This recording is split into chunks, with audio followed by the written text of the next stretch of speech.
காஞ்சி காமாட்சி அம்பாள் பத்ரபீடத்தில் மகாராணி திருக்கோலத்தில் பக்தர்களுக்கு காட்சியளித்தார். காஞ்சிபுரம் காமாட்சி அம்பாள் ஆலயத்தில் மாசி மாத பிரம்மோற்சவம் கோலாகலமாக நடைபெற்று வருகின்றது. இதில் அனுதினமும் அம்பாள் பல்வேறு வாகனங்களில் காலையும் மாலை வேளைகளிலும் எழுந்தருளி பக்தர்களுக்கு காட்சியளித்து வருகின்றார்.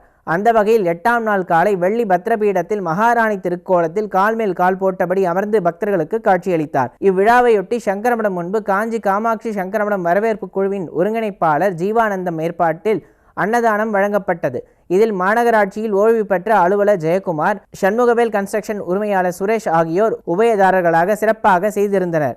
இதில் ஜெயச்சந்திரன், ஹரிஹரன், சங்கர் உள்ளிட்ட பலர் கலந்து கொண்டனர். இவ்விழாவை ஒட்டி காஞ்சி காமாட்சி அம்பாள் ஆலயம் அருகே உள்ள திருமண மண்டபத்தில் காஞ்சி சங்கரமட வரவேற்பு குழு சார்பில் ராஜேஷ் வைத்தியா அவர்களின் வீணை கச்சேரியும் நடைபெற்றது.